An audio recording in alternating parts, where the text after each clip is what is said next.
FEAD. Monsieur Bocquet, alors peut-être commencer sur le plan pauvreté. J'ai pris mes notes qui sont là, sur lequel vous m'avez sollicité sur les rapports de France Stratégie. Ces rapports n'engagent en rien le gouvernement et c'est pour ça que nous lançons la concertation sur le revenu universel d'activité et qu'on repart de zéro et que nous travaillons avec cette concertation qui a été lancée le 3 juin, en amont avec l'interadministration que j'ai lancée au mois de mars, le 3 juin avec l'ensemble des acteurs qui seront représentés dans différents collèges en fonction des thématiques qui sont retenues parce que nous ne présentons aucun sujet. Sur le revenu universel d'activité, le président a parlé d'un revenu, je dirais, socle, ce que je peux me permettre d'appeler socle, qui est sur le RSA, l'aide au logement et la prime d'activité.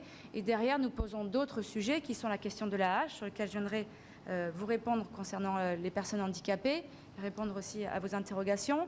La question aussi de l'ASS, qui est une allocation qui a été maintenue malgré la création du RMI, sur lequel on connaît aussi le processus quand il faut d'abord faire droit en disant on n'a pas le droit à l'allocation de retour à l'emploi, puis après à l'ASS, puis après il faut faire une demande de RSA. Donc ça alourdit, ça complexifie. Donc c'est dans ce cadre-là qu'on posera aussi la question de l'ASS, la question de l'ASPA, du minimum vieillesse aussi, quand on connaît le non-recours au minimum vieillesse, et la question des jeunes aussi qui sera travaillée avec la Fédération des étudiants et la Fédération des jeunes pour voir si on peut trouver une solution pour la précarité des jeunes, qui est aussi un sujet hautement important.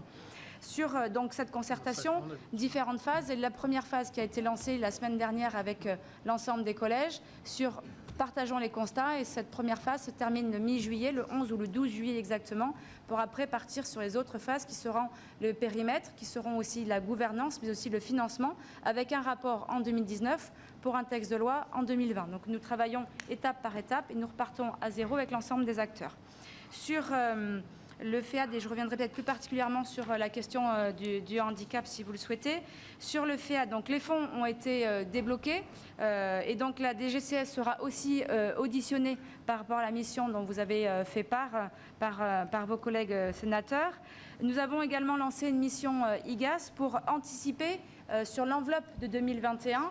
Nous avons fait état et constat d'où les crédits supplémentaires de l'État pour venir compenser le non-financement de l'Union européenne. Donc France Agrimer a évolué sur certaines problématiques.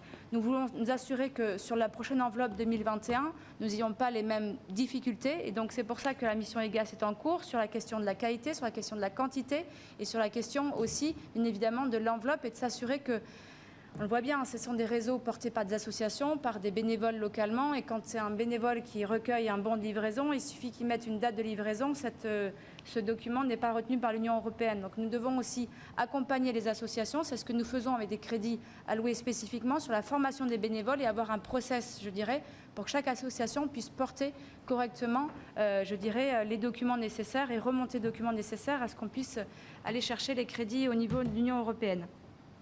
Donc nous avons adapté et normalisé ce que je viens de vous dire pour éviter et corriger les réductions. Le plan de trésorerie a été mis en place pour gérer les retards de traitement, donc ça c'est fait.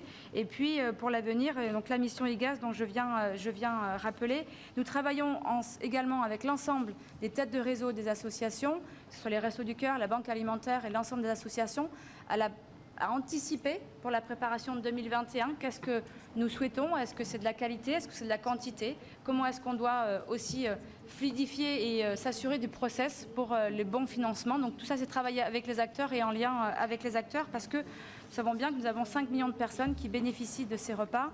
Et quand vous avez un repas sur 4 qui est financé par l'Union européenne, il faut pouvoir en assurer et garantir le bon versement auprès des associations et auprès de nos concitoyens.